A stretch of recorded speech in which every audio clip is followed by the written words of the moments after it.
فيلم فريلانس. تبدأ قصة الفيلم بميسون اللي بنعرف إنه هو محامي، ولكن هو ما كانش بيحب تخصصه المحاماة، وعلشان كده هو دخل الجيش الأمريكي وتم أحد أعضاء القوات الخاصة بأمريكا بسبب اجتهاده وحبه للجيش. هو عايش حياة مستقرة وقابل حب حياته وتعرف على أصدقاء العمر وتم عنده طفلة واحدة بس. لكن بيوم من الأيام ميسون وأصدقائه راحوا المهمة لقتل الرئيس فيناكس رئيس دولة بلدونيا، وهو نزل من الطيارة لتنفيذ المهمة. لكن اللي حصل وهو بينزل من حبل الإنزال، وفي اللحظة دي الطيارة بتنفجر بأصدقائه، فساب حبل الإنزال ونزل بسرعة على أشجار الغابة، وهو بدأ يستنجد ويشوف أصدقائه إذا عايشين ولا لأ. وبعد فترة من الزمن ميسون بطلع صور أصدقائه اللي كانوا معاه في التدريب، وكان بيفتكر مواقفهم. وفي اللحظة دي بتنادى عليه زوجته علشان يوصل بنتهم للمدرسة، وبالفعل هو بياخد البنت، والبنت بتودع أمها، وفي الطريق بتحكي مع أبوها وبتقول له على طفل معاها في المدرسة وإنه هو بيزعجها وبيضايقها دايما. فميسون بيقول لها تعليمات إزاي تتخلص منه وهو مش هيضايقها أبدا. وبعد كده ميسون بروح لعمله اللي هو مكتب المحاماة، وهو كان حزين ومتضايق لأنه ما بيحبش المحاماة، وإنه هو ما بيحبش يسمع لمشاكل الناس، وهو كان بيحس بالملل والإحباط. وفي اللحظة دي وهو قاعد في المكتب بيدخل عليه صاحبه اللي اسمه سيب، واللي نعرف إنه هو صاحبه من القوات الخاصة، وإنه بعد الحادثة قرر إنه هو يفتح شركة لتصنيع الأسلحة الحربية وصناعة الطائرات. وبعد كده فتح شركة حماية دولية وهي اسمها GDI. ومن بعد الحادث وهم منقطع تواصلهم مع بعض، وسيب يعرض على ميسون إنه يشتغل معاه في الحماية وإنه يكون من ضمن فريقه، وعلشان كده هو قوي وشجاع في عمله. لكن ميسون بيرفض العمل ده وبيقول لسيب إنه هو مش باللياقة البدنية المطلوبة، لأنه ترك الشغل من 7 سنوات وبخاف على زوجته وطفلته بسبب خطورة العمل. ولكن سيب ما بيهتمش له وبيعرض عليه 20,000 دولار، وبعدها سابه يفكر بالعرض. وبعد كده ميسون راح مدرسة بنته، وكانت هناك زوجته وطفلته مستنينه على باب المدرسة. فميسون بيعتذر منهم على تأخره، وفي البيت هو ومراته بيحصل بينهم جدال بسبب تأخيره على مدرسة بنته، وبرضه بسبب عدم اهتمامه لمشكلة الولد اللي بيضايق بنته. فهنا زوجة ميسون بتطلب منه ان هم يبتعدوا عن بعض الفترة، وانه هو لازم يروح يسكن في بيت تاني قبل ما يحلوا المشاكل اللي بيناتهم. وبالفعل هو بيوافق، وفي اللحظة دي هو كان بيفكر بعرض سيف، وبالفعل هو بيوافق عليه وبيروح لبنته يودعها، وبرضه بروح على زوجته وبقول لها على العمل، لكن هي بتعارضه بسبب خطورة العمل. وبعد نقاش طويل وحاد فبتوافق، بتقول له انت محتاج المبلغ ده علشان تحس نفسك انك انت ناجح. وتاني يوم بروح على صديقه سيب علشان يعرف طبيعة العمل. فسيب بقول له انك انت هتبقى الحارس الشخصي للصحفية كلير، واللي نعرف ان هي صحفية مشهورة جدا، وهي تروح تصور لقاء صحفي في بلدونيا، واللقاء ده هيكون مع حاكمها الدكتاتوري الرئيس فيناكس.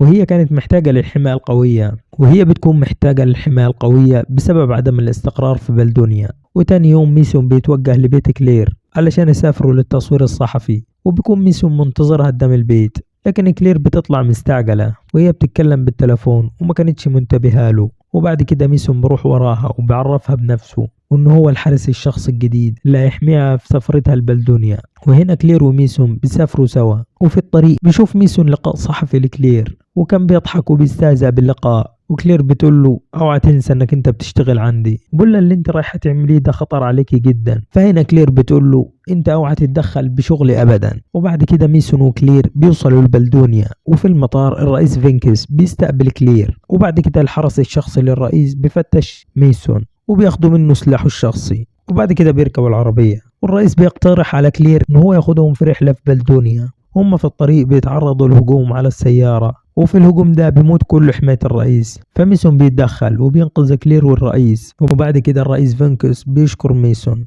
وبيطلب منه ان هو يحميه ويرافقه للعاصمة. لكن ميسون بيرفض وبقول له ان انا وجودي هنا عشان احمي كلير مش حمايتك. بعد كده ميسون بياخد كلير وبيتمشى بالغابة علشان ما يقومش مسلحين تاني. وفي اللحظة دي ميسون بيتصل بصديقه سيب وبيطلب منه ان هو يساعدهم ويبعت لهم الامدادات والسيارة. فسيب بيجاوب وبيقول له خلال دقايق هبعتهم ليك. وفي الوقت ده الرئيس بيطلب من ميسون ان هو يعمل مكالمة من تلفونه. فالرئيس بيتصل بابن اخوه وبيطمن ان كل احلامه في تولي المنصب من بعده فشلت. وابن اخو الرئيس بيتضايق من فشل الخطة. وميسون بياخد الصحفية كلير وبيتمشوا في الغابة، وهم مستنيين وصول الامدادات. وفي الوقت ده بتيجي طيارة وبينزل منها غاز جنود وبيبدأوا الضرب على ميسون وكلير، وميسون قدر يقتل سواق الطيارة من خلال القناصة اللي معاه. ولكن بعد كده جندي بيهاجم ميسون، وبعد عرق قوي بيجي الرئيس وبينقذ ميسون. فبعد كده ميسون بيشكر الرئيس على انقاذهم من الموت. وبعد كده بيجي ابن اخو الرئيس للغابة، وكانت معاه العصابة اللي عايزة تقتل الرئيس، وهم بيتفقوا على خطة قتله. فهنا كلير بتسأل ميسون على الإصابة الموجودة في ظهره وليه هو ما بيقدرش يتحرك بسهولة. فميسون بيجاوبها وبيقول لها إن الإصابة دي بسبب عمليته الأخيرة اللي اتقتل فيها كل أصدقائه. وفي اللحظة دي الرئيس فينكوس بيقاطعهم وبيقول لهم إن هم رايحين لمكان آمن، والمكان ده بيكون في قرية على حدود الغابة، وبيكون قائد القرية هو صديقه المقرب. ولما بيوصلوا برحب بهم قائد القرية، بيطلب منهم إن هم يدخلوا للراحة. وبعد ساعات كلير بتطلب من الرئيس فينكوس إن هم يصوروا مقال عن سبب الهجوم اللي حصل، وبالفعل هو بيوافق وبقول له إن ده حصل لأن بلدونيا بتحتوي على أنقى وأغلى المعادن اللي موجودة على الأرض. وقبل سنوات كان الرئيس فينكوس متعاقد مع شركات تاخد المعادن دي وتصدرها لدول تانية، وإن الرئيس ياخد 70% من أرباحه الحساب الشخصي. وكان شعب بلدونيا جعان وفقير. وبعد فترة الرئيس فينكوس نهى التعاقد معاهم لصالح شعبه، ولكن العصابة كانت عايزة تقتله علشان تحصل على المعادن. والعصابة بعد كده بتتفق مع ابن أخو الرئيس فينكوس بمقابل إن هم يدولوا العرش بعد قتل عمه. وهنا انتهى اللقاء الصحفي في وسط تصفيق حار من شعبه وتشجيعه. وتاني يوم الرئيس فينكوس بيسأل ميسون عن سبب سفره لبلدونيا. فميسون بيقول له أنا جيت هنا لأن أنا الحارس الشخصي للصحفية كلير، وأنا المسؤول عن حمايتها. فالرئيس بدأ يضحك وجاوبه وقال له أنت جاهل وساذج وأنت مش عارف إيه سبب سفرك لبلدونيا. وبعد كده ميسون بيتصل على صاحبه سيب وبقول له أنا عايز أعرف إيه سبب سفر البلدونيا. وبعد جدال طويل جاوب على سؤاله وقال له إنه في دول دفعوا للشركة فلوس وبمقابل قتل الرئيس فينكوس، وأنا شفتك أنت الوحيد اللي تستاهل الشرف لقتل الرئيس، وأنت الشخص الوحيد اللي هتحصل على الشرف ده والانتقام من اللي قتل أصدقائنا. وهنا ميسون بيتضايق منه وبيقفل في وشه الخط. وبعد كده بيتصل على بنته وزوجته وبيطمن عليهم. وبعد كده بيطلب من كلير إن هم يطلعوا من القرية في وقت تدخل عليهم العصابة. ورئيس العصابة بيطلب من أهل القرية إن الرئيس فينكوس يواجههم، لكن رئيس القرية بيقف في وشهم. وهنا العصابة بدأت تهجم على قائد القرية. وفي الوقت ده كلير وميسون والرئيس بيختبئوا بين الأشجار، ولكن الرئيس ما قدرش إنه يشوف شعبه بيتعرض للخطر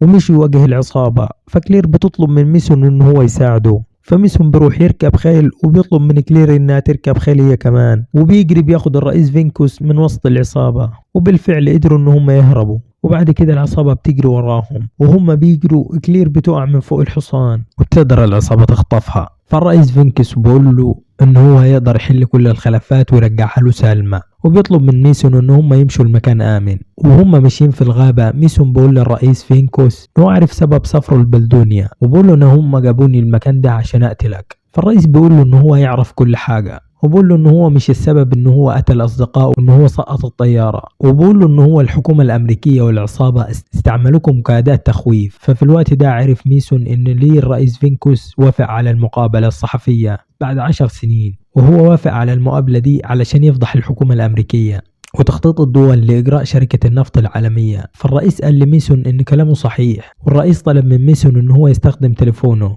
علشان يعمل مكالمة. ففي الوقت ده ميسون سأل الرئيس قال له على مين عايز تتصل؟ فهو قال له إن هو هيتصل على صديقه المقرب اللي هو زعيم حزب المعارضة. فميسون اتفاجئ. وبعد كده وصل صديق الرئيس فينكوس وهو طلب من عنده المساعدة وإن هم ينقذوا كلير وإن هو يرجع الرئيس فينكوس للقصر. فهنا ميسون سأل الرئيس فينكوس عن شرائه للثورة من زعيم حزب المعارضة، فجاوبه وقال له إن هم كلهم بيمشوا بأوامره. وبعد كده ميسون بنظم لقاء مع رئيس العصابة العقيد كورهيت، وهو إن هو يسلم الرئيس فينكوس وفي المقابل كده إن هو يسترجع كلير. لكن اللي حصل كان فيه اتفاق بين ميسون والرئيس وزعيم حزب المعارضة وإن هم استدرقوا العقيد كورهيت اللي هو كان خاطف كلير. وحصلت مظاهرات نظمها رئيس حزب المعارضة لصالح الرئيس علشان يقدر الرئيس يهرب منهم. وبالفعل ميسون والرئيس وكلير نجحوا في ان هم يهربوا من العصابة. وبعد كده الرئيس بيقدر يخش القصر من خندق تحت الارض كان عامله علشان يهرب وقت ما هم عايزين يختلوه. فبعدها ميسون والرئيس وكلير دخلوا مكتبه في القصر، وكان ابن اخو الرئيس موجود في المكتب وان هو حاول يهجم على عمه، ولكن الرئيس فينكوس هداه وطلب منه انه يكون معاه مش ضده. وبالفعل ابن اخوه وافق، ولكن اللي حصل انه دخل عليهم جنرال في القصر، ولما شاف الرئيس فينكوس ضرب عليه بالنار. فابن اخوه انصاب ومات، وبرضه ضربوا النار على الرئيس لكن هو ما حصلوش حاجة لان بدلته كانت ضد الرصاص. وبعد كده ميسون قتل الجنرال وخلص عليه، وفي وقت الهجوم ده دخل عليهم الجيش البلدوني وهم كانوا عايزين يقتلوا الرئيس، ولكن الرئيس طلب منهم ان هم يسمعوه مرة واحدة بس وصدقوا كلامه علشان امهاتهم واطفالهم. وفي وقت كلام الرئيس دخلت عليهم العصابة مع العقيد كورهيد، والجيش البلدوني صدق كلام الرئيس فينكوس. فبعد كده حصل هجوم بين العصابة والجيش البلدوني، وفي الوقت ده كان ميسون بيحمي كلير والرئيس. فميسون طلب من الرئيس وكلير ان هم يهربوا من الخندق وهو هيهرب معاهم، وبالفعل هم قدروا يهربوا. والرئيس دخلهم بغرفة سرية في المكتب وهم بيتكلموا بيطفى الضوء، وبيطلعوا من الغرفة وبيمشوا في ممر وبتلحقهم العصابة وبيحصل هجوم عنيف بيناتهم. وكلير والرئيس بيقدروا يطلعوا من الممر وبروحوا في جانب الجيش البلدوني، ولكن هناك كان في هجوم بين الجيش والعصابة، فبيبدأ الرئيس القتال مع الجيش. أما كلير فكانت بتصور بعض المقاطع عن الهجوم. وفي الوقت ده بيكون العقيد وميسون بيحصل بينهم مواجهة عنيفة جدا، وأثناء المواجهة العقيد كورهيد بيستفز ميسون وبقول له ان انت هتلحق اصدقائك، وان اصدقائك ماتوا محروقين، وانك انت هتلحقهم مذبوح. ولكن كلير بتيجي في الوقت المناسب وبتنقذ ميسون عن طريق انها ضربته في حنجرته وبيموت. وبعد كده ميسون وكلير بيروحوا للرئيس فينكوس، والرئيس بيطلب من ميسون المساعدة بسبب ميسون اللي هو ماهر بحمل السلاح. واثناء المواجهة بيدخل عليهم صديقه سيب، ودخل معاه الجيش الامريكي بسبب خوفه على صديقه ميسون. فبتنتهي المواجهة بانسحاب العصابة وقتل رئيسهم كورهيد. وبعد كده كلير بتنشر اللقاء الصحفي مع الرئيس كورهيد اللي بيشكر الشعب البلدوني، وبيشكر بعد كده كلير وميسون، وبيقول لشعبه ان زمن الدكتاتورية انتهى وهتكون في انتخابات حرة لاختيار الرئيس الجديد. وبيرجع ميسون لبنته وزوجته. وبعد كده تاني يوم وهو في طريقه للمدرسة لبنته بتوصل رسالة من الرئيس فينكوس وهو بيشكر ميسون، وكان سايب له هدية صغيرة بالبنك. فلما بروح يشوف الهدية بتكون مبلغ ب5 مليون دولار أمريكي، ودي كانت مكافأة شكره لأنه دفع عنه. وهنا بتكون نهاية الفيلم. سلام.